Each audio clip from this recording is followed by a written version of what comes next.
I love it. We are here. We are live. I made it at 12. I thought I was going to be a few minutes late.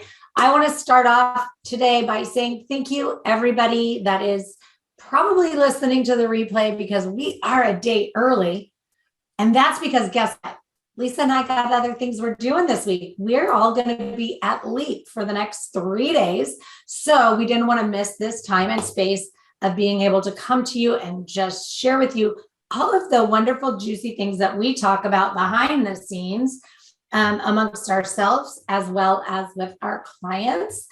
And so, I don't know, you all know me, right? Like I'm all about healing ourselves from the inside out and really, choosing what our lives look, feel, and unfold like, right? Like it gets to look, feel, be however we want it to.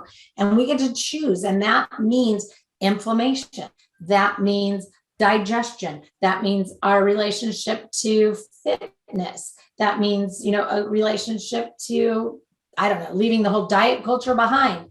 It's all the things, and not attaching our emotional needs to something outside of us, because this is what forms habits.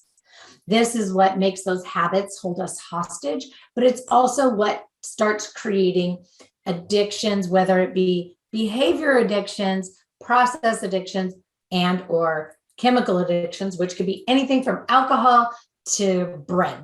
I don't know, right? Like there is, and shopping and people pleasing and control needs. And it's just so many things. So I want to personally just introduce everybody to one of my newest found friends that I just love when I meet people, that it's almost like we don't have to talk. We can just look at each other, just kind of synergistically know, like we're on the same page, we're on the same plane, we're in the same atmosphere, and that we're eating, sleeping, and breathing with the same lived experiences and healing processes and ways of living a fulfilled life just by looking at each other, right? Like I don't know. Anyway, everybody, this is Lisa Figgins. And I want you guys to know that Lisa has really done some amazing things, right? So she's all about growth and wellness and purpose, not so unlike what we do here, because we all know that we've had those times where we feel our thoughts, our feelings, our emotions, opinions, beliefs, needs, wants, desires, that they're not holding value, they're not seen as being valid, and then we have those very heavy feelings and our motivation lacks. So Lisa has discovered her passion.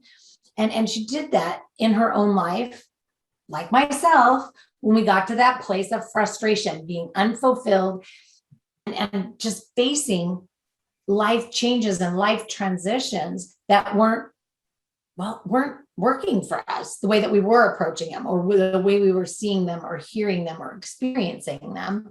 And so, much like me, Lisa decided to be intentional about her health and her life and make a bigger impact with all of the women she works with. So, okay, I'm going to take a breath. Lisa, welcome. Thank you for being here. Thank you. Yes, I'm so glad to be here. And I love just being in the same virtual room as other amazing women like you and getting to have conversations around things that matter. And other people getting to listen in to our conversation is the really fun piece of it as well. So thank you so much for the invitation. No, yeah, it felt so purposeful. It felt so perfect. And I think, if I can bring in some relatability for those that listen regularly or are working with me currently, there's a lot to be said about how our brain gut health works and how it really can support each other or really derail each other. Because if we're feeling stress, what do we get? We get, the cortisol dump in our gut. And maybe not everybody feels it in their gut. I do. I've been sitting in a hairdresser's chair getting my bangs cut, and all of a sudden just burnt my abdomen, got distended. And I know. Isn't that bad? Just all about my bangs. That's a great illustration. No, it's so true. But, this was, years and years ago. And I was like, what's going on? Like, and then I started learning about it. I'm like, oh, that's what was happening, right? There's this whole dump was going on in my system because I didn't feel like I had the voice to say, please don't use a round brush on my bangs. Like when I go to fix my hair tomorrow, it's not going to work out right. And all the things, right? And so, but that's how our brain and our physical body work together. And so we have to work on those ways to reduce certain things, whether it's stress, depressive states, the weight of carrying our baggage around with us, things we've already survived. Like, why do we still carry it around? And it really messes things up. I'm trying to keep it clean today. It really messes things up, and then it causes joint problems, digestional issues, right? And I've watched this manifest in my healing process from that whole chemical, physiological, chemical addictive space, right? And I've been working on over the last 8 years, removing a lot of, medications and alcohol and things like that from my body and from my system, to include sugar and bread and all the things that were causing inflammation and manifesting in autoimmune diseases that people were tossing names at and giving me, poison pills to make it better. And really, I've been able to cognitively and physically have this mind-body conversation to where I can live virtually pain-free, right? Like, I'm not a superhuman, but it doesn't derail me. Anyway, what do you think? I think you're so right on. And I think oftentimes we're not paying attention. I think we get so wrapped up in whatever is going on around us, whether it's a stress environment or whether it's, something like what you specifically work with, people healing from an addiction, or it's just life, right? Maybe you're busy with a job or a career or kids, family, extended family. I mean, just life in general there's a lot going on. And let's be honest, I think especially as women, we have a tendency to do this. Tell me if you can relate. Like, we put ourselves in the back burner, right? Because we're serving and taking care of everybody else. And then we wonder why we don't feel so great. And oftentimes we don't pay attention, until it really gets to a point where it's catching our attention. And usually when it gets to that point, it's like, okay, I really need to make some changes. But, to push pause and say, what makes me feel good and what doesn't make me feel good? And, are there things that I'm doing that could possibly be making me feel this way? Maybe it's something you're eating, or maybe it's something you're thinking, or maybe it's, whatever that is, and just paying attention. So, I mean, you just hit it all on the head. We put everybody else first, right? Like, I hear this all the time. People reach out to me, they call me, my drinking's gotten a little bit out of control, and I'm wondering if you could help me. And then I don't have time, or I will when they go back to school, or I will if blah, blah, blah, whatever. And the thing is we're never putting ourselves first. And then the next words are, in fact, I was just talking with a client last night. Well, isn't it selfish for me to put myself first? Right. So we have to have this whole, it's almost like the pre-work has to be an intuitive space that says, wow, if I don't put myself first and do so without feeling guilty, selfish, punished, or restricted, right? If I don't do that, how good am I truly going to be for anybody else? If I don't know what my true purpose is in life, if I don't know what my passions are, if I don't know what I like to do or what brings me joy, if I don't know what fills my soul, if all the things, right? If I don't know who I am, right? And it's funny that we're having this conversation because I was writing a post a little bit ago that is a prompt of how do you fill in the blank? Hi, my name is, and I'm a. And, because a lot of us, we put labels and we don't start with what is our soul? Like I always lead with, I'm a recovery lifestyle enthusiast, right? But anyway, so we put everything else first. We put our business first. We put our children first. We put our spouses first, our home first, our community first. All these other things come first, and then we don't have time, which we can still have all of those things. We just have to book that hour for ourselves every day to afford ourselves the ability to even connect with ourselves. Because Exactly. oh no, maybe you've noticed this. How often, when you ask them, when you say hi to somebody or you ask them how they are, what's the general response that you get? Usually you get a fine, or they're going to tell you the things that are not going right, right? Or what their kids are doing, or, something about somebody else rather than kind of a, how are you, right? Mm-hmm. Yeah. And isn't fine like the most ambiguous word? Exactly, right? You look Totally. at that definition, it's so ambiguous. Exactly. And I like to use the illustration of the oxygen mask on an airplane. There's a reason why they tell you to put yours on first and then help the person next to you, because an unoxygenated person is of no use to anyone. And I think, certainly can't swim very far. Yeah, we need to apply that same thing to ourselves. The mom who is, for whatever it is in her life that she's, doing or not doing to feel her best. Now she's laying on the couch, and so she's not interacting with her kids that are supposedly a priority, and she's maybe snapping at them, and she's always tired and falling asleep, so she puts them in front of a movie again. And yes, she's a mom, and but she's not really giving them her best. And so I think I've also seen this opposite extreme. Those moms that are so giving all of themselves to their kids that they're also doing that disservice, because they're not leading by that example and teaching them how to have the autonomy to develop into their own being, right? We're serving them breakfast on the couch at 14 years old. We're still making their lunch. We're still making their beds. We're still doing their laundry. We literally are involved. And this is that, helicopter parent that's so involved in everything that it's like, they know every single thing that they put in their mouth every day. Like they can almost count their breaths. And it's like, wow, let's, give them some room to breathe and allow them to come to you and share about how they feel about the world even. And yes. We just have all of these kids growing up that aren't.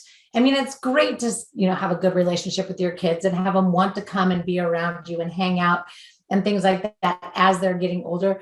But we want them to do that appropriately. Anyway, we don't want to get all on that, but yes, we as moms, we either get lost in our own depressive state, or we get super lost in our role, the adopted role of what we believe a wife or a mother needs to be, or what a businesswoman who's also a wife and a mother needs to be. And that one's big pressure filled, because yes. I don't know. We don't know what to do. Yeah. I was gonna say, then we don't know what to do when that role changes, right? When the kids leave the house, or when, the job changes, or even, I'm sure just in working with those that you work with, there's been an identity built around those addictions. And so it's almost who am I without this? And, that's where it comes back to really looking at the core and the importance to prioritize who we want to be, and not just those roles, and creating our identity around that, right? Yeah, because I think, we 100% will go, okay, it's almost like a martyrism, right? Like I have my career just like my husband, and I still drop the kids off. I still pick them up. I still make the dinner. I still do the laundry. I still do the mopping. Why? Right? Like that's a choice that you make. Or you raise your kids to be active participants in the household, and you delegate, you get some help, husbands and wives can have roles, and it's almost a balancing act, but it's not even really about balance. It's about it's about how you're leading. And then so you go, okay, I want to teach my, my daughter to be a strong, independent, professional businesswoman. But really you're leading by the example of all of these external attachments that you see as what is providing you validation and worthiness. And that's not where it comes from. Your ability to do the laundry after an 8-hour day is not a validation. It's not a value adding to your home. It's just not adding a value. And so I think we put far too much weight on all of these things that are outside of ourselves, because wouldn't it be better served if we just came home from work and sat down and dinner wasn't a big ordeal, but we all just hung out and said, hey, what was your day like? Tell me about it. And don't worry about the laundry. Yeah. Like, it doesn't need to happen, give it a little space, give it a day of the week, and then teach your kids to do their own. Exactly. We want them to be independent. We want to work ourselves out of that job, right? As a mom, where we're not constantly, tied to that.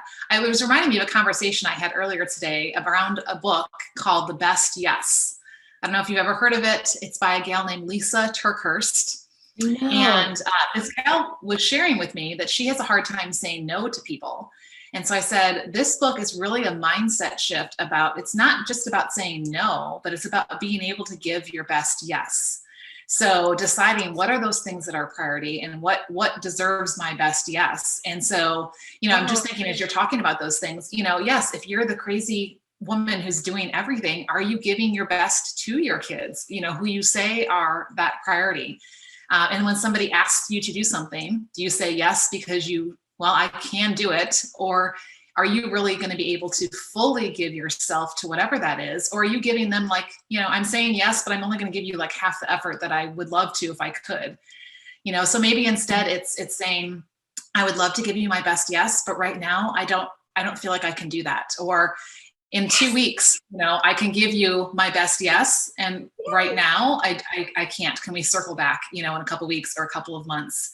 And really, I think it would actually be selfish to say yes to something that you can't give your best yes to, right? Because you're not going to be able to fully give. Everybody, if you're not writing this down, write it down. And for my clients, we have a whole lesson on saying no without saying no, just the opposite, right? But we love supporting tools. We love supporting concepts. We like to hear these things in a deeper breath, right? Mm-hmm. And so I'm writing it down as a really great resource, as well as something I would like to learn more about at a deeper level, right? I feel like I'm really good at it, but that doesn't mean I can't grab more skill sets and tactics from somebody who really created a whole focus on it, right? We teach it in a lesson and we focus on it for a while and we condition it as a new way of being, but that doesn't mean that we can't take that deeper and make it even better, right? Especially for the codependents, because here's the deal. Because then what's the next step? We've got all of these roles and all of the things that I'm a business professional, mom, wife, household CEO, all these things. And we give ourselves all these labels that are all driven by things outside. And then our next transition is empty nest. And then, which is where a lot of my clients come from, right? They have aging children. Their need being needed and having the purpose is getting smaller and smaller with these other people, right? The children. And now all of a sudden we're in an empty nest transition into parents of adult children. And so when we can do this right, we actually can take that power differential that we have as a mother-child relationship or father-children. It doesn't matter if you guys are male, female. And we can shift that and have a very positive, productive, happy, healthy adult relationship with our children, where we no longer have to tell them what to do because we've led by good example. And then they come to us openly asking for our thoughts, feelings, emotions, opinions, and beliefs about things instead of, can you fix this for me? Right, right. And then we're teaching them independence. And then we start learning that independence, because I think we, like you've been saying, we get dependent. And when there's a void, then we're just looking for something else to fill that void, which is when it's very easy to fill it with, shopping or, substance or other relationships or something else, right? Mm-hmm. Yeah. Yeah. One of the things that I find when it comes to right around that empty nest stage, is there are a lot of times for women, especially I know in my circumstance, I don't know if it happens as much to guys, because a lot of times they're focused on a career and they're still moving through that. But there are these questions that come up as to, okay, so I'm seeing this coming. And now I'm looking at myself in the mirror and saying, I don't even know this girl anymore. Who am I and how did I get here? And we're seeing, a few more wrinkles and maybe a little more, around the belly and we're just kind of going, what? And then, and then we're asking those questions of, what do I want to do for the next 10, 15, 20 years? Do I want to stay in this career that I've been in? Do I, maybe you've been a stay-at-home mom. And so now, there is that big empty space. And so we have conversations, and that's why I like to use the word repurposed, so really stopping to look and say, who are you? What are the experiences you have from your past? What's the education that you have? What are the things that you love? Like, what lights you up? What could you do all day long? What do people come to you for? Like, how can you take those things? And now maybe you have a little space in your life because your nest is empty or because a life circumstance has changed, so maybe, I'm sure when someone is no longer has an addiction in their life, there's more space to do the things they want to do, right? So now how can we repurpose these things to really create a life that we love, moving forward in this next chapter? Oh my gosh, absolutely. And that's one of the big passion purposes for creating my space, because, if we go to that high severity addiction treatment recovery process, right? You come home and it's like, okay, great. Now what? Right? Like the same house, same spouse, same kids, same bills, same neighborhood, same all the things. Now what? And so then, the biggest, and I won't call it an excuse, but we'll call it an excuse, that I hear for, relapse, which I don't generally use that term either, as boredom, loneliness, and the list goes on, and really it's post-acute withdrawal, which is just PMS on crack, and then you go, okay, well, what are we doing to cultivate a new way of seeing, hearing, and experiencing your environment in your life? What are you doing as far as esteem building activities? And so it's the same though. If you give up or you let go of your attachment to that diet culture, right? Like, I literally have people that are addicted to dieting. I'm not joking, you people. You know who you are. But I literally do. I have a good handful at all times of people that I'm working with that their biggest thing really stems from the way they see themselves. And it manifests into constantly needing to be on a diet and or an exercise regimen. And it's always an all in or an all out. So their relapse is, that all out, and then they get to their bottom and it's like, well, now I got to do it again instead of creating, a relationship. So yes, we see all of these things. And it's, so whenever you're in a life improvement journey, I'm always talking to people about add, edit, delete. And I have to teach them what I mean by that, but it's about cultivating how you want your life to look going forward. Like, you can't manifest anything sitting on the couch and expect it to actually transpire. Right. One of the things I like to say is imagine that life, right? Like, get as clear as you can, write it out, visualize it, get it crystal clear about all the things that would include. And then imagine, that girl who already has that, or that guy who already has that. They're already living that life. They already have, these things, in the place where they want them to be. So now what would she say to you today? You know, and when you're making a decision today to say, okay, how would that girl think today? What would she believe today? What would she say to herself and to others? What would she do? You know, in order, you know, because we have to start, like you said, we can't just have this pie in the sky dream of one day I hope that this will be, but we have to say, okay, let's almost like reverse engineer, right? Here's what I want. Now let me start thinking like her. What would she do in this situation right now, right? Because she would obviously be thinking, acting, and, you know, and doing different than what I've been doing right now. Yeah, well, it's like, okay, so we make a plan. Here I am, I'm at A, and I want to get to Z. And when people get stuck, because in what I call future tripping, because they're at A and they so desperately want to be at Z, they are just incapable. They're so fixated on it that they're incapable of, sorry, I'm a little, I don't know, incapable of doing B through Y, right? So if you don't do B, you can't do C. And if you don't do C, you can't do D. Anyway, A to Z is not the alphabet unless you have B through Y. And you have to be able to, you know, to be willing to do that. You know, one of the things that I would say I might make sure that I prompt people is when, like you were talking about, what would she do? How would she do it? Is we got to be really careful with that comparison piece.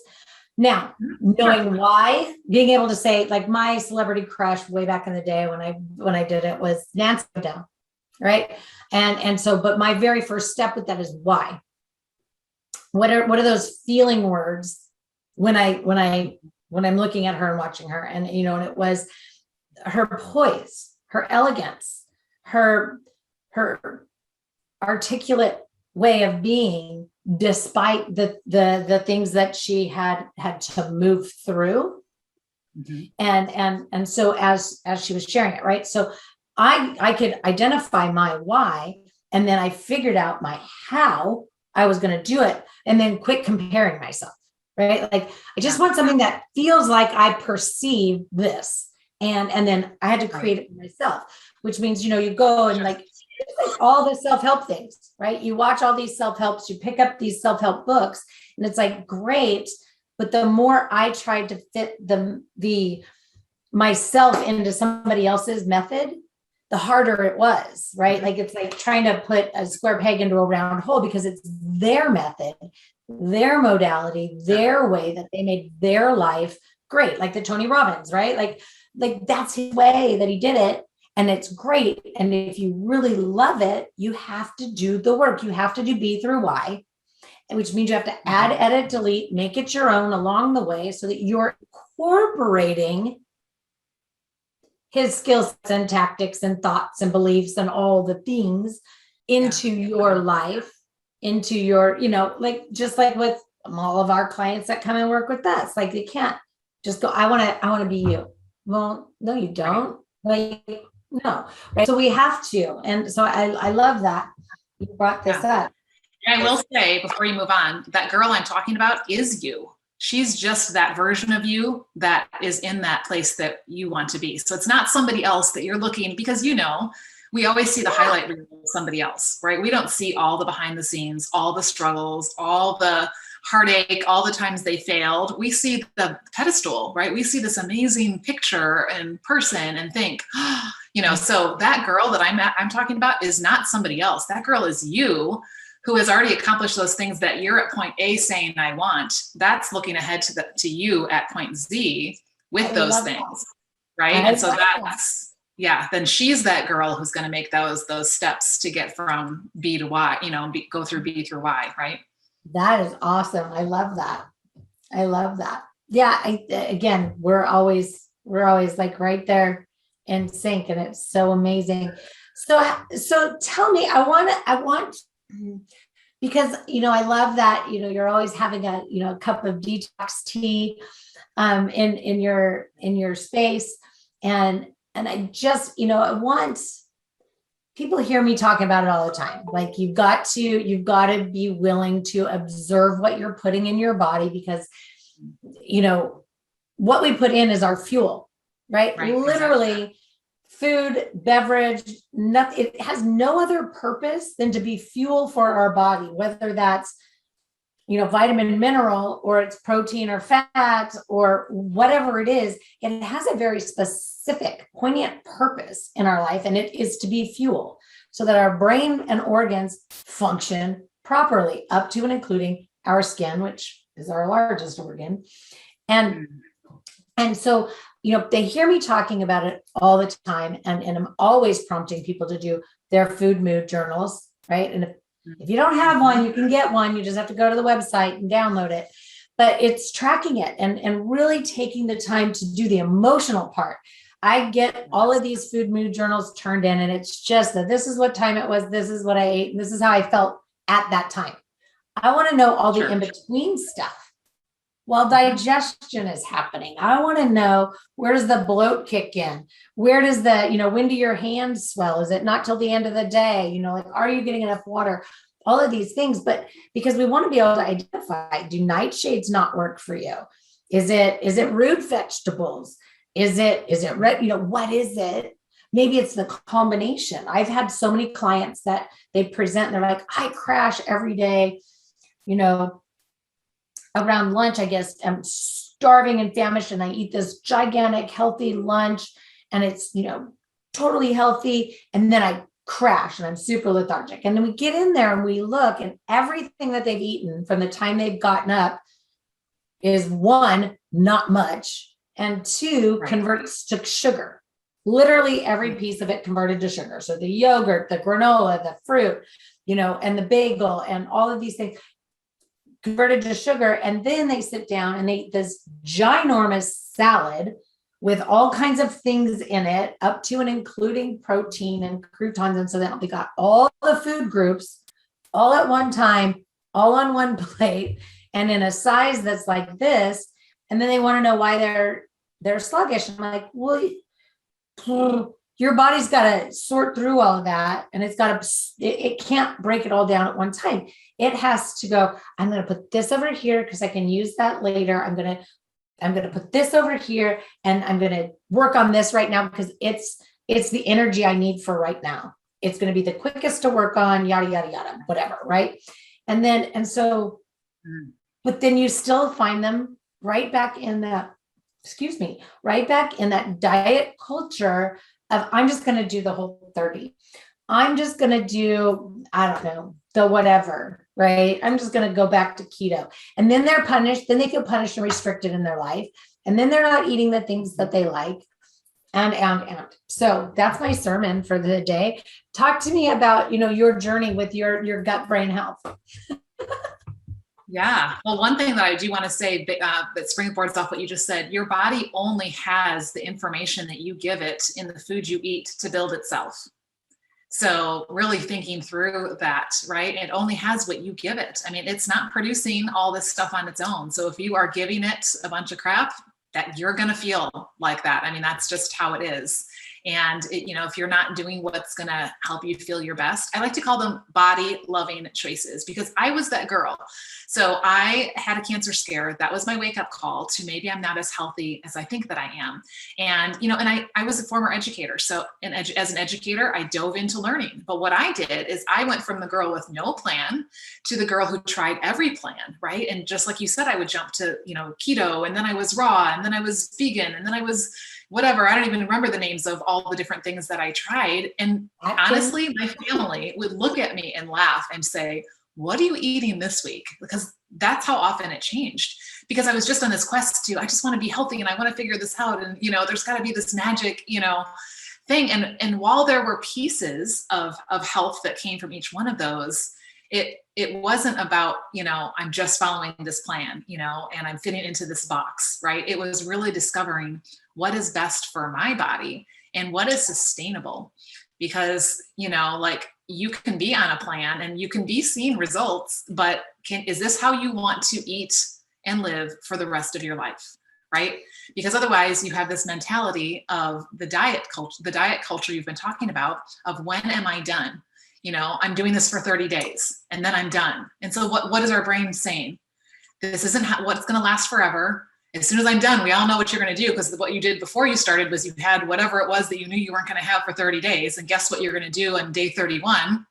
You're going to go back to that. I'm not saying you can't have those. I'm a huge proponent of planned indulgences, planned ones. Like, I'm thinking ahead and making this conscious choice, not I just feel like this in the moment. And yes, it's going in the mouth, but yeah, it's really asking the question, a couple questions. One, is this how I want to eat and live for the rest of my life? Because I'm creating a lifestyle, not just a diet. Yes. And how will this make me feel an hour or 2 hours from now? Or how will this make me feel tomorrow morning? And I think, like, I was having a conversation with someone today that her struggle is that after dinner time, right? When you find yourself back in the kitchen, and let's all be honest, we are not looking for broccoli at 8 or 9 o'clock at night. No one is, right? We're going for the ice cream, the chips, the cookies, and Netflix. Like, that is, nobody sits in front of Netflix and eats broccoli at 10 o'clock at night. That just doesn't happen. And so, but asking yourself in that moment, okay, yeah, this ice cream sounds really good and it's probably going to taste amazing, but how am I going to feel tomorrow? And is that how I want to feel? And again, it's not that you can't ever have it. You have those, those planned indulgences. Maybe it's a family night or a birthday or whatever, but really thinking about, how do I want to feel and how do I want to live moving forward? If I can add just even a tip or a pointer in there that, goes back to what I was talking about a lot earlier, right? That external factor, that emotional piece, because if we're up and in the kitchen at 8, 9, 10 o'clock at night, and we're going for the ice cream, we need to ask ourselves, why? What are we depending on this to provide to us? Is it self-soothing? Because it's not effective self-soothing tactics, right? And so, yes, if we can sit there and we can pause, as I love that you talk about pause, because the art of pause is like a very foundational piece of living. And so we can pause and we can say, okay, I want ice cream, but why? Right? Because if there's an emotional why, then it's not what we need it for. And then if we can say, am I willing to live through what the repercussions are of that, whether that's cognitive self-loathing because of visually because somebody that's lived with body dysmorphia, I know what goes in can translate into negative reflection in the mirror, right? Like, am I willing to look back at that? But we have to really cultivate those same skill sets that we do with somebody that is learning how to open the refrigerator and not reach for a beer, right? Yeah. Somebody that's opening the refrigerator and learning how not to grab ice cream or whatever it is, right? Like, so we have to do the work. And it's the same, which is why I'm so passionate about educating everybody that a recovery journey and addictions are such a broader topic than what we give it space for. We hear addiction, we hear recovery, go straight to opiates, heroin, alcohol, right? But what you're talking about is so valid. So valid. Like, why? Why do I we make these mindless choices all day long because we're not pausing to actually think through what you just said of what's my why behind this and what is the outcome of this going to be, and is that what I want? And so we just go off of how we feel in the moment and don't put that thought into it. And that, making those choices, like bringing attention to them. So even speaking those words out loud, I think is even stronger, right? Because we all know in our head if that choice is one that is going to be a body loving choice or not, right? We know that, but there's even a self-loving choice. Yeah. Right? There's that emotional piece.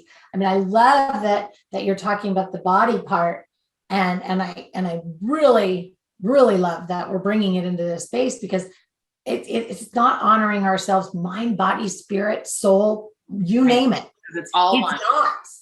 It's not. Now, if you just say, wow, it's Saturday, because I'm like you, right? Like, I try to only have, like, generally speaking, it's just one day that, I'm like, I'm going to have whatever, I want, because I'm a foodie. I really enjoy going to a really nice restaurant, having great food, and I love dessert.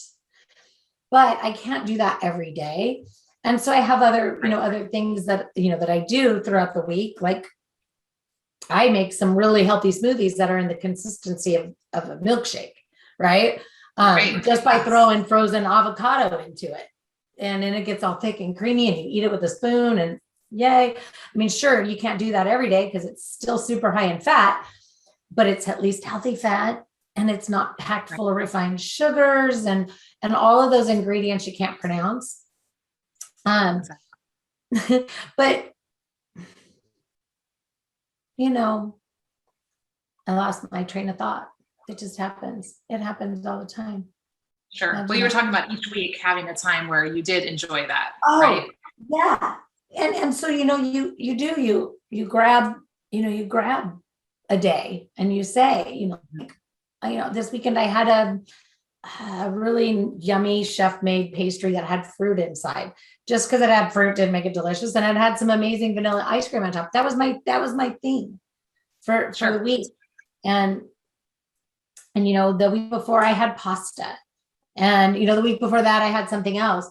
And it's not that I restrict myself. It's just it's more of that I'm not having this for an emotional reason, right? Because I used to keep bread and olive oil and balsamic salami and cheese out on the counter just to eat and go by. And it was an attachment because I loved it so much. But if you break down those chemicals that are in those foods, my physical body was attached to it also. And then subsequently, I had some cholesterol issues. Just saying. Sure. Yes.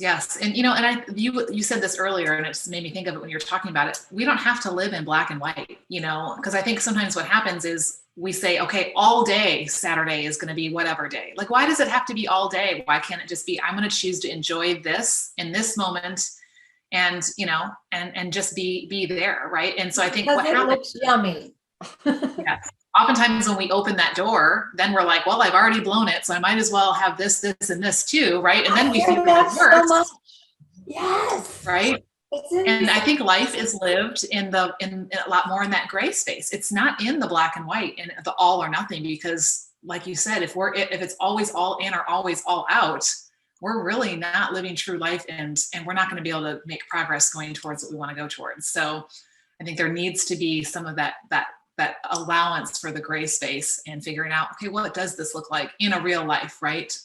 So that we have that. And what's going to be lifelong, manageable, and maintainable for me. Yes. Not what worked for her and it's not working for me, which is the other part about that whole diet culture, right? Like, I love that you talked about how you did all 4 of those, right? Or however many it ended up being. And I love that we get to teach people from our learning journey, right? Because it's now we're both saying, hey, look, we did all of the legwork. Right. So you won't have to take as long as we did getting to where we are.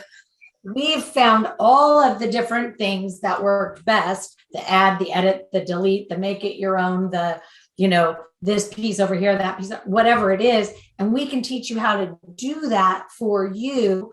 Right. So I love that. I absolutely love that. Right? Like, I feel like if we can shorten the learning curve and let someone else's hindsight be our foresight, why go through all of that? Right. And like you said, it's not going to be the same for everyone, but there are ways we can learn those things. And a quote that I share very often that I heard probably about a month ago now was, never DIY your most important priorities. And the whole concept was, we ask for help with the little things, getting our nails done, cleaning our house, filing our taxes, right? I mean, we hire people to do these things, all the time. And then we think we can take on, this big life thing on our own. Mental health. Exactly. And figure it out. And no wonder, and so, yes, I mean, you could, and people have done it, right? But a coach is someone who's going to I heard someone say the other day, a therapist is someone who's going to look back at your past, right, and help you try to fix that. A coach is who's going to help push you forward, right, because they know what it takes for you to get to that goal that you're looking towards. And so, yes, finding resources, whether it's a book or a coach or a program or a Facebook group like this, where you're not alone and there are others on that journey, and and you're shortening that learning curve. Yes, because everybody needs a coach. I mean, think about it. Kobe Bryant had a coach, many coaches. I mean, like, so many of the most successful people have utilized one type of a coach or another. And and so if you think about it, like, there's a very specific purpose. If I want to improve my life, right? Sitting here ruminating, wallowing, and languishing in my past might be something that I need to do. Not with those, not using those words. Again, we're talking about, going to therapy to help heal. But, I might need to do that. However, and this is something that I'm very adamant about with all of my clients, because they'll come to me and we get into a really good working relationship before we add in the therapist, if they didn't already come to me from one of my therapist friends that I work really closely with. Because generally those therapists call me and say, can you please get them living today going forward while I'm working on this? Because they're just sitting in idle space from one appointment to the next, week after week, waiting for this to heal before. That goes back to that I will win if, right? Yeah.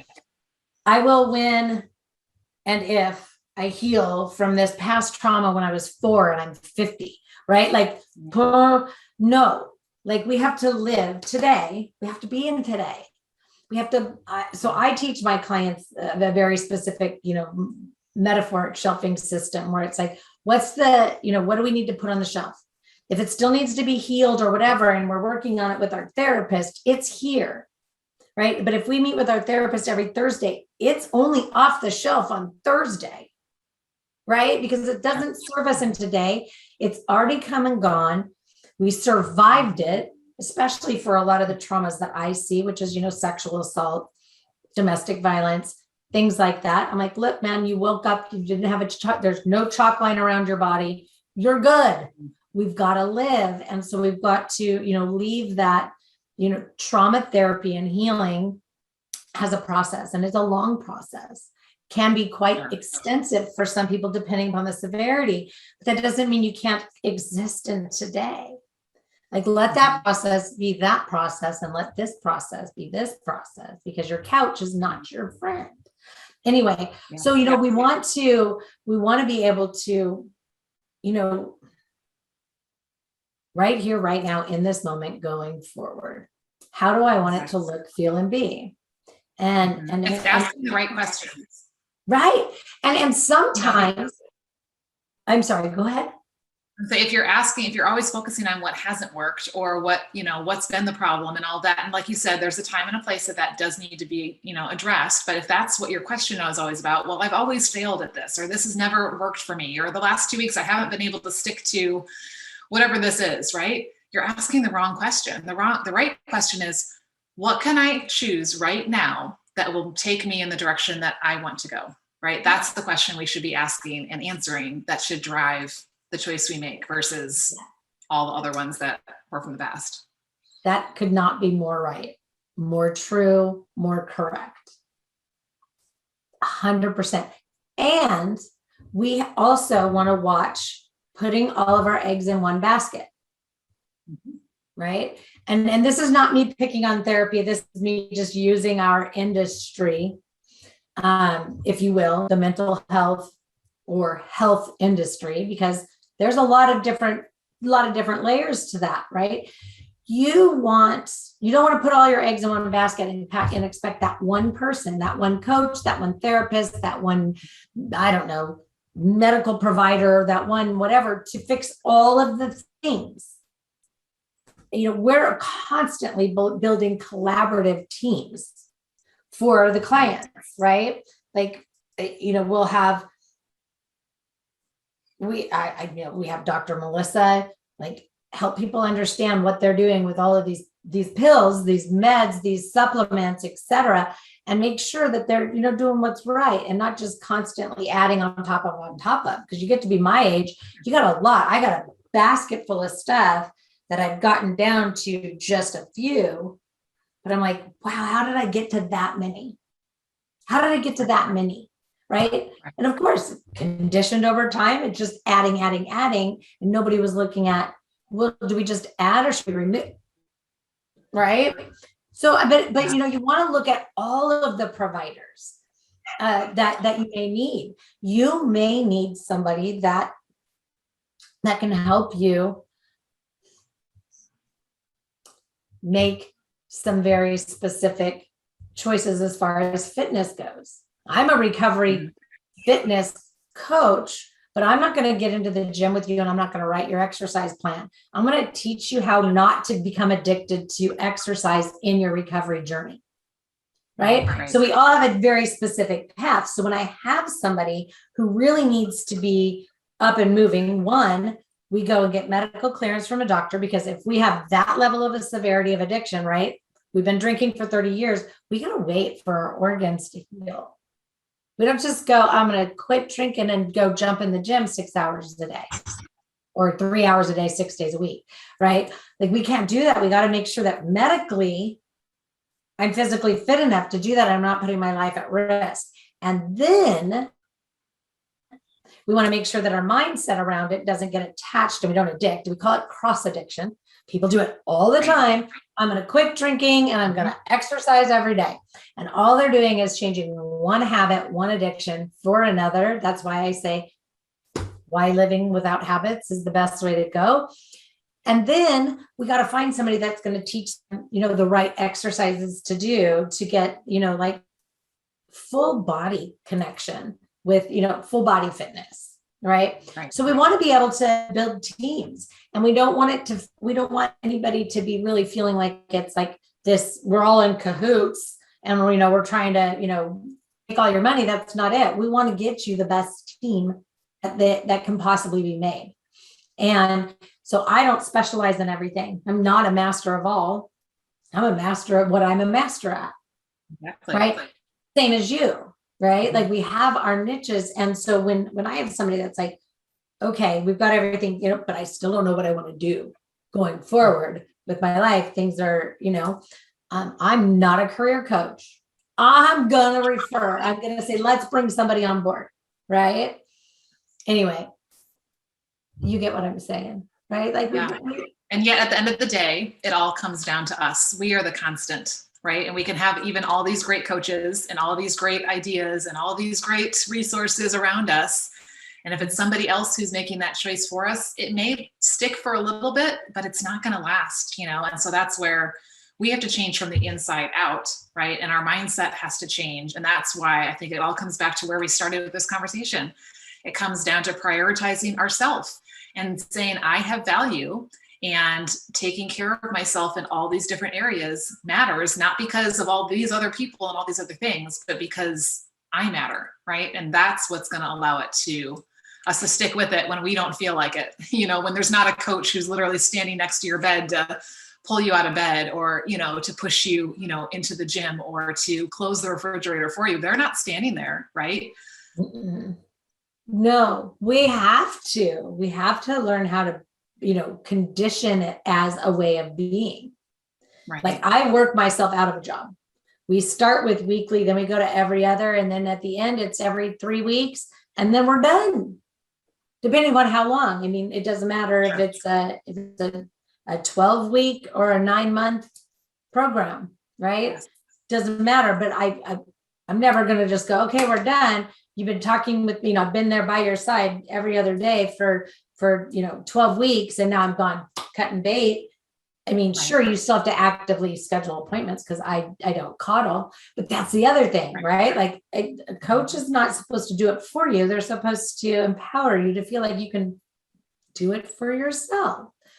But, so you want everything to be, again, add, edit, delete, condition it as your new way of being, and make sure it's lifelong, manageable, and maintainable. Love that. Right? I love it. So I have one last question. And that is about the detox tea, because, and I think it's because you have a little bit, I think, different. Anyway, I'm just intrigued by this because I know that this can be, I just want to make sure this comes out real easy because it's important. So when we're talking about a physical body detox, right? So that detox tea or any other kind of, detox that people may do, right? That is either by drink or by pill.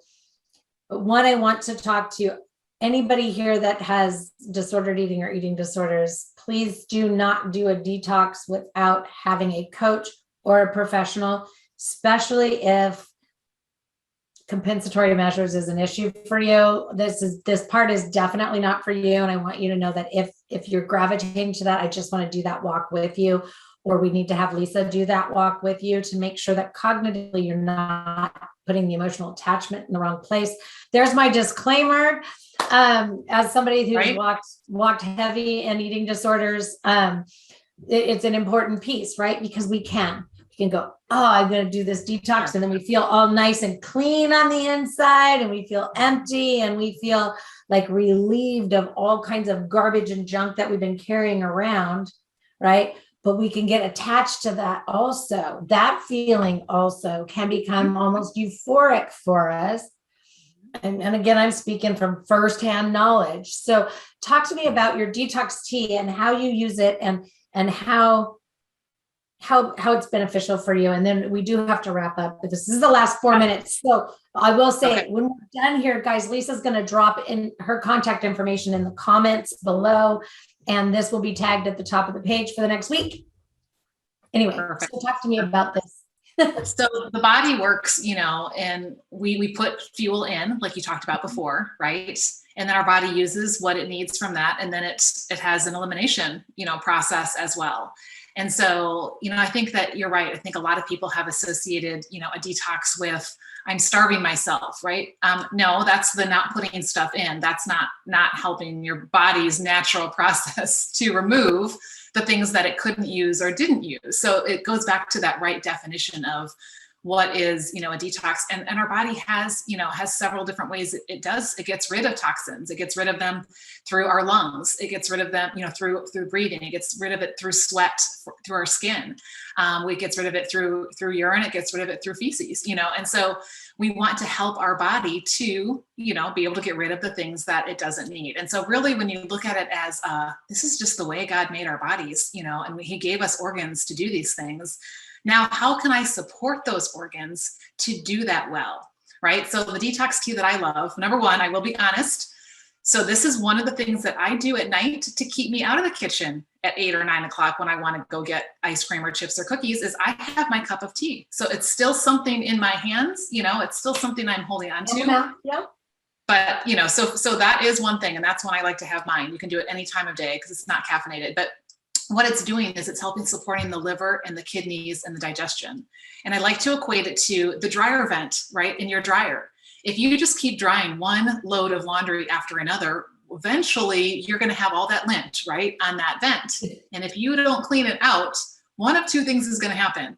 Either your clothes are not going to get dry, or you're going to have a fire. Yeah, exactly.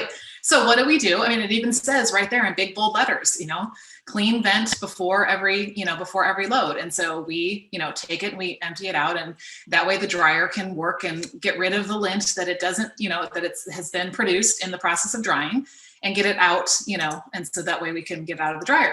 So the same thing is true in our bodies. It's just working alongside our body's natural systems to help get rid of what's in there. And so the liver and the kidneys are our main detoxing organs. And when they get stressed, because let's be honest, we live in a modern society that's full of a lot of things we talked about earlier, a lot of processed foods that are very hard in our body to process, a lot of refined foods, a lot of sugar, a lot of, focus on, unhealthy carbs and things like that. Those organs get overworked because they are trying, they're just working. So by being able to, to use those, a tea that has some of the herbs in there to help support them, to help cleanse those organs so that they can keep doing their job, Because ultimately, we don't want to have kidney failure or liver failure down the road, right? So I'm a huge proponent of let's be preventive rather than reactive. What can I do to add health today? How can I add something to my body that will help it to better do what it's already created to do, so it can keep doing the things that I want it to do? And that's the story behind So you the Detox found Tea. one that is safe for daily drinking, because so many, Exactly. as I want people, and this is important, guys, you've got to listen to this, because not all detox teas or detoxes or not all of them are safe to do daily. So just because you have this detox that maybe you've done, I don't know, I'm going to do the 3-day detox, the 5-day detox, the however many day, right? Think about how lifelong, manageable, maintainable. That's a temporary stopgap in most cases. And so what I don't want you to go is, well, I love this when I like the results I get from this one that's a 3-day, I'm just going to drink it every day.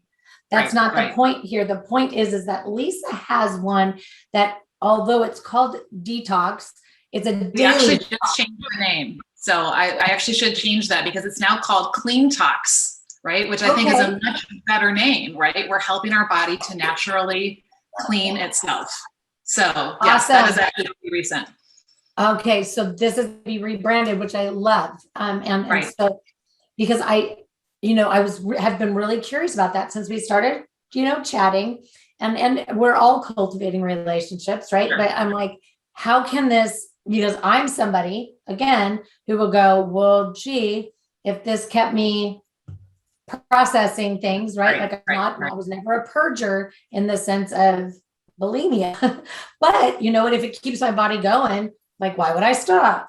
So, we want people to know, like, they aren't all equal. They aren't all the same, and not all of them are safe for daily use. So we want to make sure that we're being smart, and that we're asking people like myself or Lisa, what is it that I can do every day that is safe? And let's talk about the why. Right? We might need to bring somebody like Dr. Melissa, and we might need to bring, I don't know, maybe, just Lisa is going to be able to educate you on the product, and we're going to be able to discern it just fine between the two of us, or, between you and her, however it looks, right? Like, but you've got to be smart, and you got to be safe, and you want to make sure that you're safe. Don't just assume, because we all think we know things that we don't really know that we don't know them. Anyway, Lisa, I am sorry that we have run over. I know that you have a really busy schedule. I can't wait to spend some time with you at Leap. It's going to be great. Yes, right. An amazing time. Yeah. Well, thank you so much for the invitation. My heart is just, if others can better take care of themselves, then I truly believe they can better live out what they've been called to do in all those different areas of life, right? And then we're going to have healthier, happier lives, mentally, physically, spiritually, emotionally, relationally, in all these areas, right? It just has a ripple effect. Yes. Yes, all the things. So hold on, don't hang up just yet. I am going to stop the live feed. Everybody, again, watch. We will both be dropping all of our contact information in the comments. Mine might be later on this afternoon, but you know how to find me. And also, we will be, again, pinned to the top of the page for the next week if you want to share. And we will also be on YouTube. Anyway, Lisa, again, thank you. We'll see you guys next week.